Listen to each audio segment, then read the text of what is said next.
Olá, amigas e amigos internautas. Eu sou o ministro da Fé e da Cura Divina, pastor Max Zênio, e vou dar prosseguimento à mensagem, do Salmo 112, que fala sobre a felicidade daquele que teme a Deus. Eu parei no versículo 4, que faz alusão, ao justo, a vida do justo, que mesmo diante de trevas ele encontra uma saída, ele encontra uma solução, porque a luz de Deus vai nascer naquelas trevas. Aquele problema se transforma numa oportunidade, aquela maldição se transforma numa bênção. Então, dando continuidade ao versículo, o salmista diz: Ele é piedoso, misericordioso e justo. São virtudes do homem justo. Vale salientar que essas virtudes, elas excedem, a piedade, a misericórdia e a justiça humanas. Piedoso. O que é piedoso? É uma pessoa amorosa, uma pessoa que tem amor ao próximo, que também está apegada às coisas de Deus. O homem misericordioso, é o homem bondoso, é o homem clemente, é o homem que perdoa, que releva. E justo, é aquele que age conforme a justiça, conforme a equidade. É um homem preciso no que faz, e ele age conforme a justiça. Aí aqui eu devo fazer algumas considerações, porque essa justiça aqui não é a justiça terrena, não é a justiça humana. Essa justiça está acima da justiça humana. Então, ele age conforme a justiça divina. No versículo 5 ele diz: Bem irá ao homem que se compadece e empresta, disporá suas coisas com juízo. Então, ele se compadece e empresta, porque ele não é egoísta, ele é sensível à causa de outrem, E essa sensibilidade não vem dele próprio, não vem dele mesmo, apesar de Deus ter conferido, uma disposição ao homem de fazer o bem, porque apesar da raça humana ser degenerada, corrompida, ainda assim ela possui, um princípio um princípio que gera o bem, as boas ações. Mas essa sensibilidade aqui do homem justo excede a sensibilidade, que a natureza humana já possui. Ele não é egoísta, ele se sensibiliza com a causa do próximo. Versículo 6: Na verdade nunca será abalado, o justo ficará em memória eterna. Então ele nunca será abalado, ou seja, ele nunca vai entrar em desespero.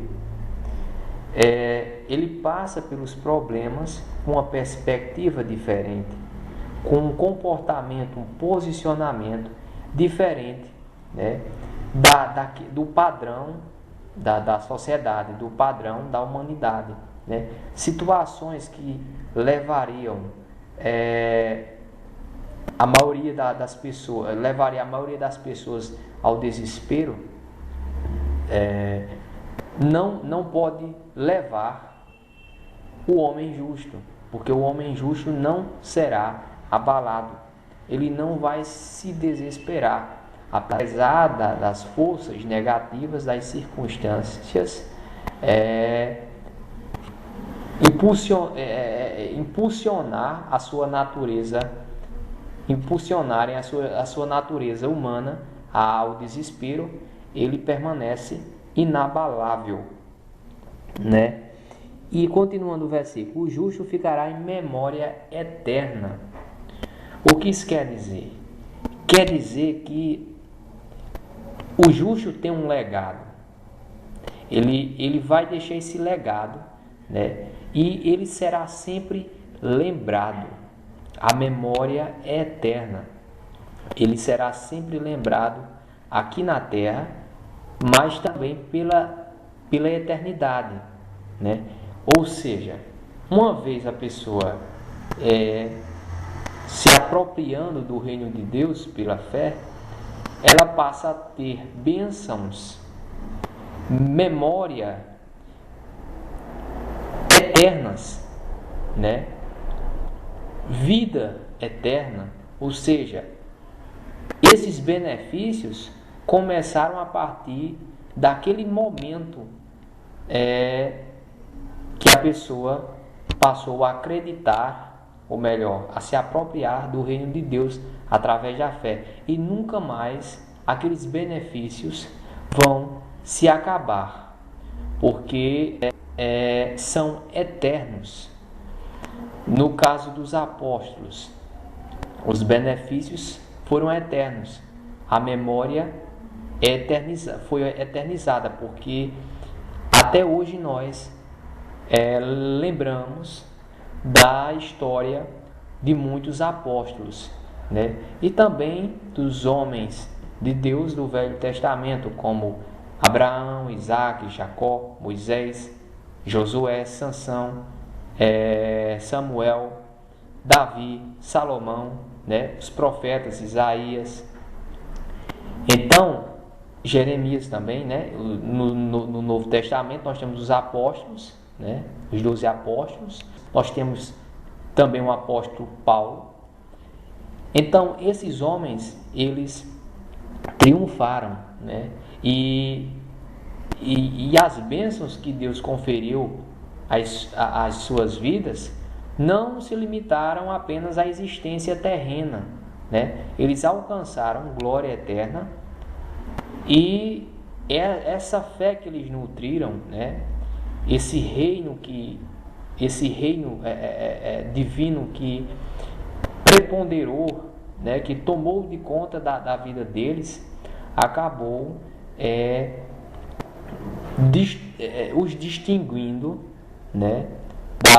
Da maioria das pessoas, né? Nós somos, na verdade, a exceção, né? Nós somos um povo privilegiado, um povo que foi separado, que foi escolhido por Deus, né? Então, consequentemente, nós vamos ser exceções, né? Nós não estamos dentro das estatísticas, dos dados humanos, das probabilidades. Não. Nós somos exceções, nós somos privilegiados, nós fazemos parte de um povo que foi separado para servir a Deus, para desfrutar dos benefícios que o reino de Deus nos oferece.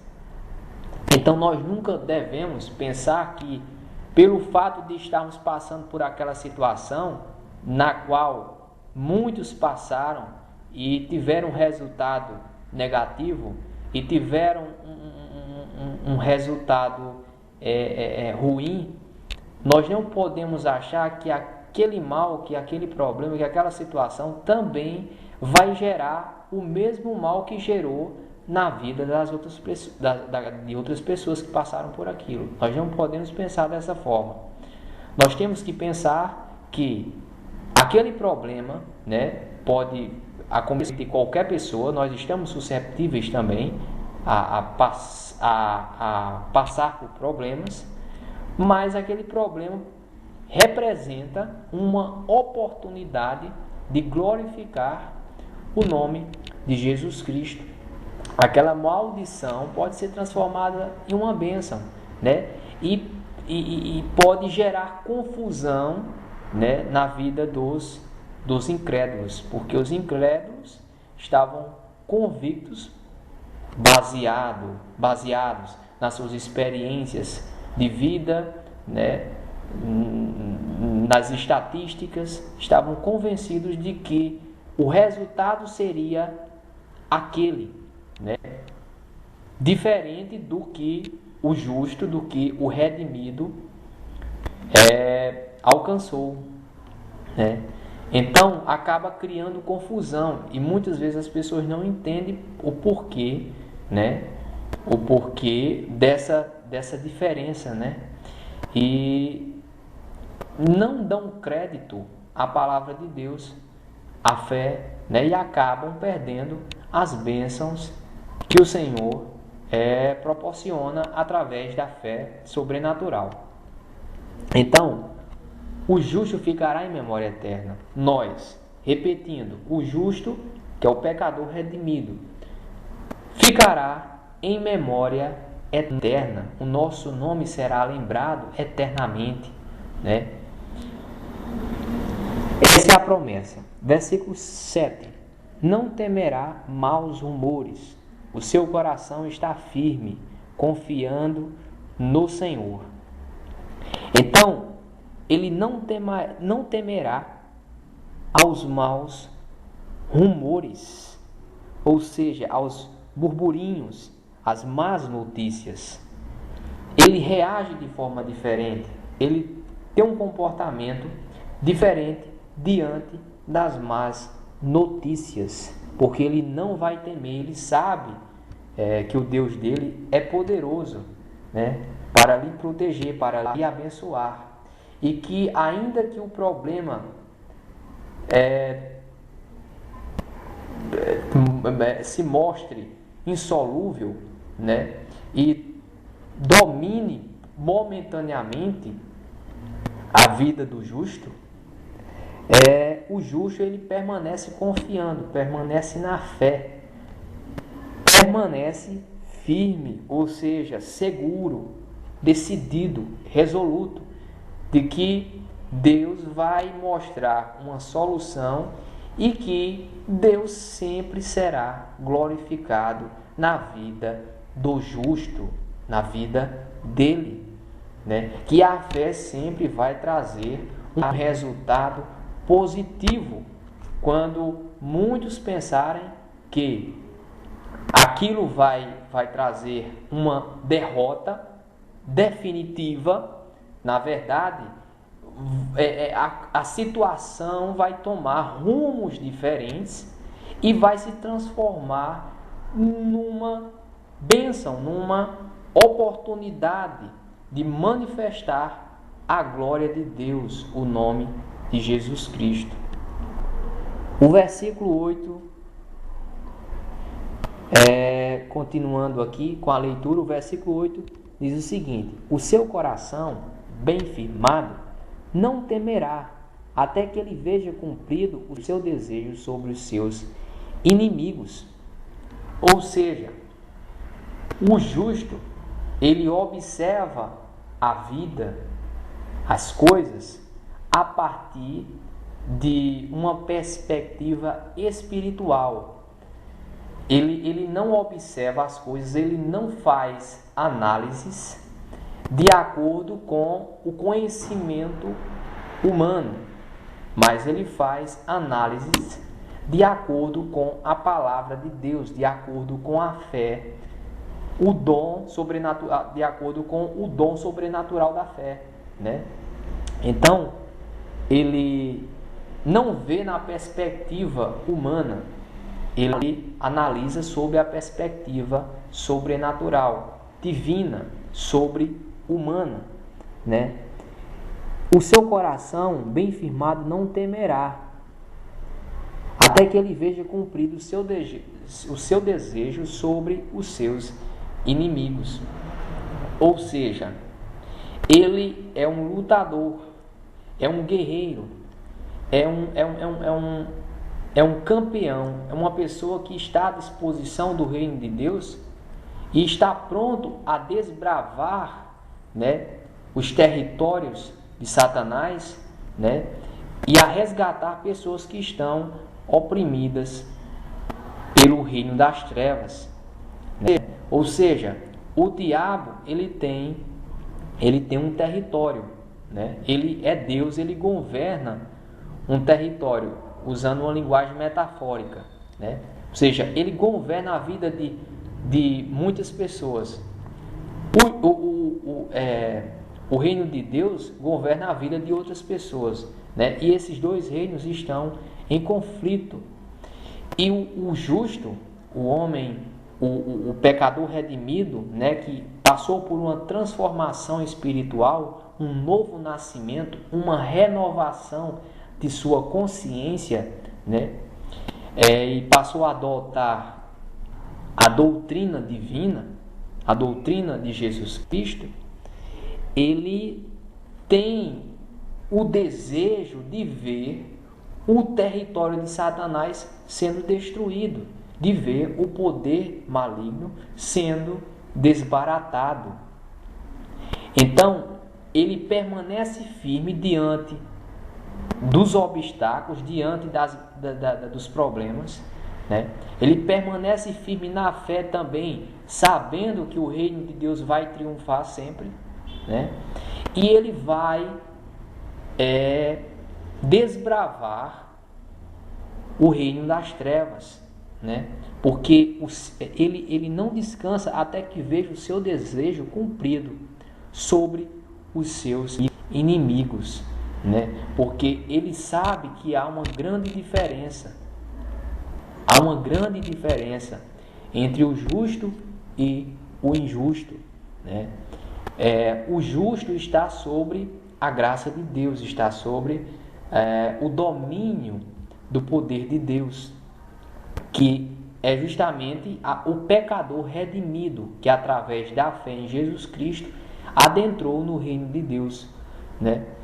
O injusto é o pecador orgulhoso, né? O pecador impertinente, que não reconhece que necessita de Deus, que necessita da graça de Deus e quer governar a sua vida sem a orientação divina, né?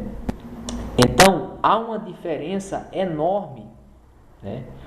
Porque o justo é diferente do injusto, porque o justo é melhor do que o injusto, humanamente falando? Não, são pessoas também. Tanto o homem justo quanto o homem injusto são pessoas que possuem a mesma natureza degenerada, pecaminosa, que cometem pecados também. A diferença reside na fé que um deles nutre, na fé sobrenatural, na disposição de servir a Deus. Ou seja, um deles, no caso do homem justo, é humilde, né? É humilde para reconhecer que precisa de Deus, né? E se submete ao governo de Deus, à vontade de Deus, né? Já o homem injusto não reconhece isso, e por não reconhecer, o seu coração fica endurecido, né? Fica a susceptibilidade aumenta, né? Para a atuação, a influência maligna, e ele acaba perdendo os benefícios que o reino de Deus oferece, né? Versículo 9. É liberal, dá aos necessitados, a sua justiça permanece para sempre, e a sua força se exaltará em glória. Bem, nós já falamos, né, a respeito dessa disposição do homem justo de dar aos necessitados, de ser sensível à causa das outras pessoas, né? Já falamos também sobre a justiça, né? Sobre essa justiça que ele tem, que ele possui, que é a justiça divina, que é uma justiça permanente, ou é uma justiça permanente, né? Eterna, que é diferente da justiça terrena, né? Que nós esperamos, apesar do Estado ser forte e ter instrumentos, né, que tem condições de resolver muitos problemas, mesmo assim, né, apesar da efetividade do Estado em algumas causas, que sabemos que em outras causas o Estado acaba sendo omisso, mas mesmo na sua atuação plena, né,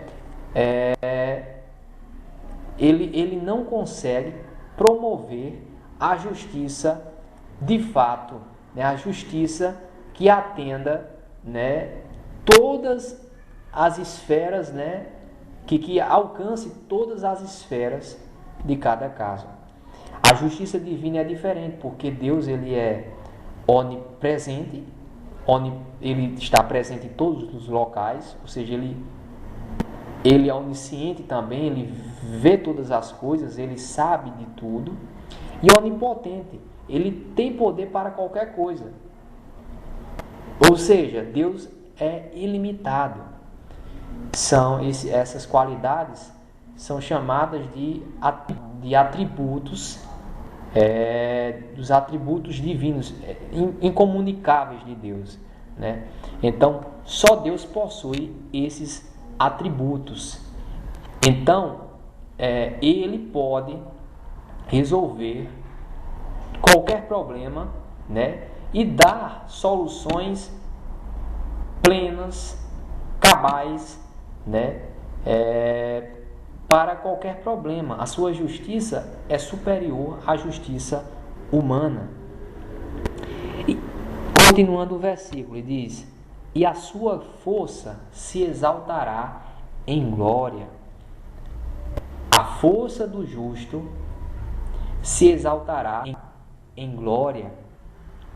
Essa força que já falamos, que é o poder, é a habilidade, é a capacidade, né, que Deus confere ao justo através da fé que atrai a graça de Deus, né? Então, essa força, essa habilidade que o homem de Deus, que o justo, que o pecador remido tem, né, e executa, né, e utiliza na sua vida, no seu dia a dia, né, se exaltará em glória. O que é glória?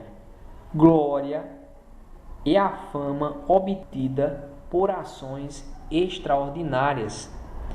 Ou seja, a força que o justo utiliza vai se transformar em glória, em fama, né? Em fama, em sucesso. Ou seja, aquilo que ele faz vai se tornar notório. As pessoas vão perceber, né? Vão testificar que o sucesso daquela pessoa, né? Porque ela está utilizando da habilidade, do conhecimento, da força, da capacidade que recebeu através da sua fé, né, que por sua vez atraiu a graça de Deus. Então a sua força se exaltará em glória. Versículo 10. O ímpio verá isto e se enraivecerá, rangerá os dentes e se consumirá. O desejo dos ímpios perecerá. Bem, aqui nós estamos diante do comportamento da pessoa que está do outro lado da história. Falamos sobre o justo, do pecador redimido, que está no reino de Deus, que está amparado pela graça de Deus. Aqui nós estamos sobre uma outra perspectiva, sobre a perspectiva do pecador não redimido, que não reconhece a sua dependência, né, do poder de Deus, da proteção de Deus, do reino de Deus.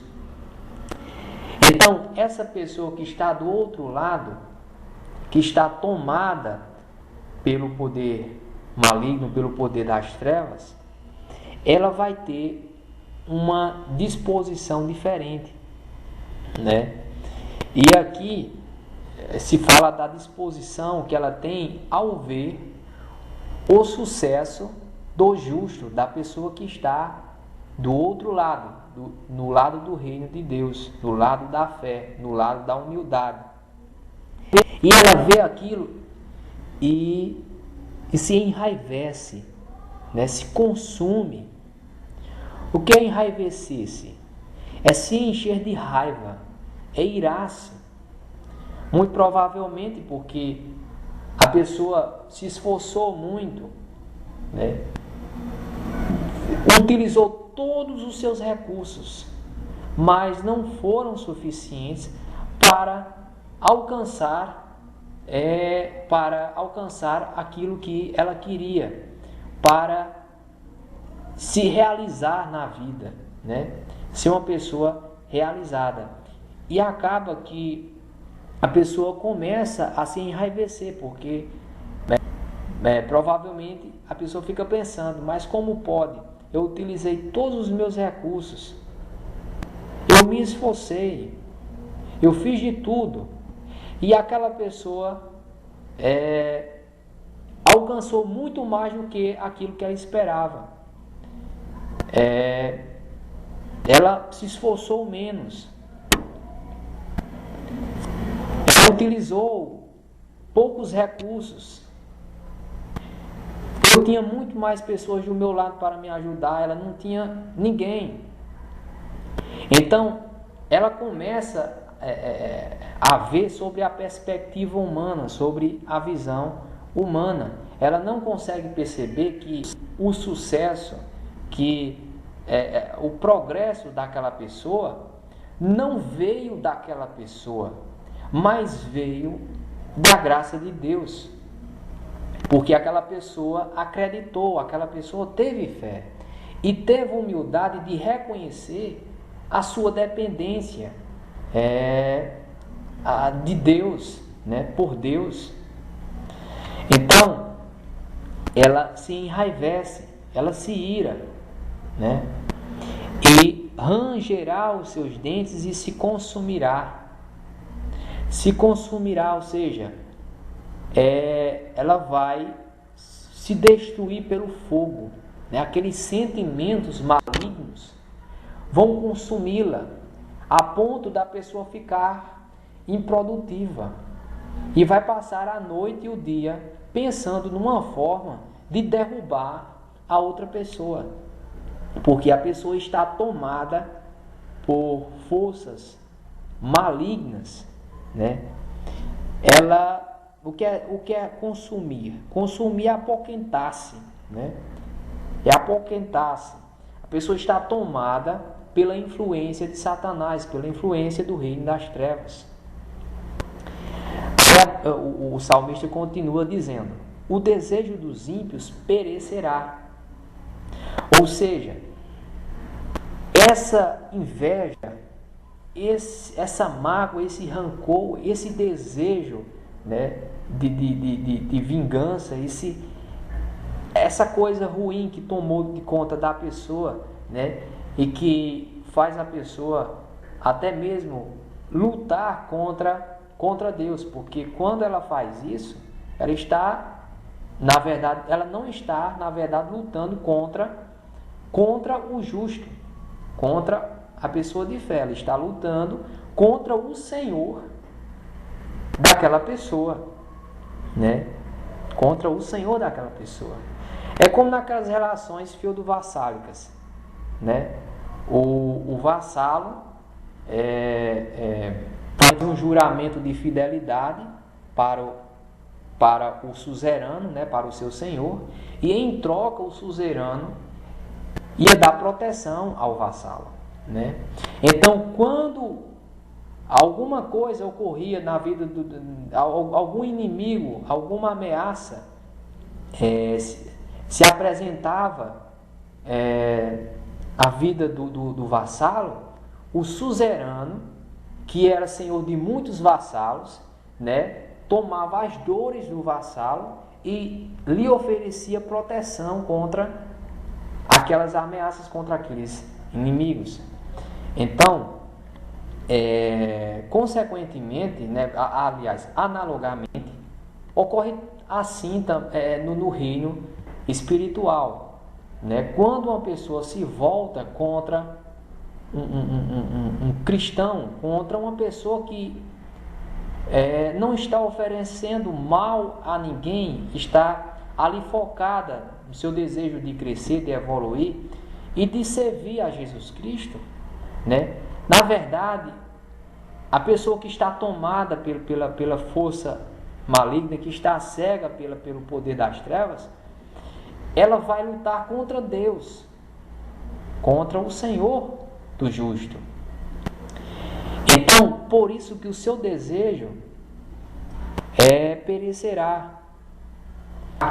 Aquilo que ela está desejando que aconteça com a outra pessoa, na verdade não vai acontecer. Em alguns momentos ela vai até se alegrar, porque momentaneamente o justo pode passar por sofrimentos, por angústia, por injustiças, né? Mas aquilo é temporário, é transitório e vai glorificar a Jesus Cristo, vai se transformar em bênção, vai se transformar em oportunidade, né? Então o desejo dos ímpios perecerá. Então,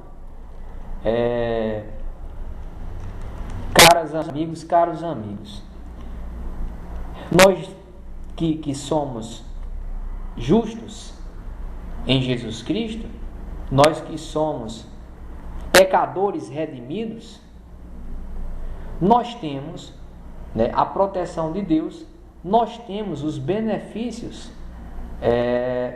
que o reino de Deus nos oferece, né? E nada pode nos abalar, nada pode nos destruir, nada pode nos derrotar definitivamente, porque ainda que venhamos a ter alguma batalha perdida, a guerra sempre será ao nosso favor. No final das contas, nós vamos vencer, porque se analisarmos melhor, o que importa não é uma batalha ínfima ganha no meio de uma guerra, mas sim a guerra, a vitória cabal, né? Então, mais importante é o resultado final. Então, nós não podemos perder esta fé, perder este destemor, perder esta certeza de que nós estamos no reino de Deus. A graça de Deus está sobre a nossa vida, nos capacitando, nos habilitando. Tudo o que fizermos prosperará e o nosso nome será lembrado, ficará em memória eterna. E mesmo que passemos por circunstâncias, humanamente falando, intransponíveis, aquelas circunstâncias, aqueles problemas, aquelas dificuldades vão se transformar em oportunidades de glorificar o nosso Deus, de glorificar o nosso Senhor Jesus Cristo. Então, podemos louvar ao Senhor, como o salmista diz no versículo 1. Louvai ao Senhor. Ele fala assim, de forma expressiva, louvai ao Senhor, porque bem-aventurado o homem que teme ao Senhor, que anda em seus mandamentos, né? Então, nós podemos louvar o Senhor com alegria, nós podemos manifestar, né, esse sentimento de vitória antecipadamente, porque Deus está conosco. Então, eu fico por aqui e até a próxima mensagem, em nome de Jesus.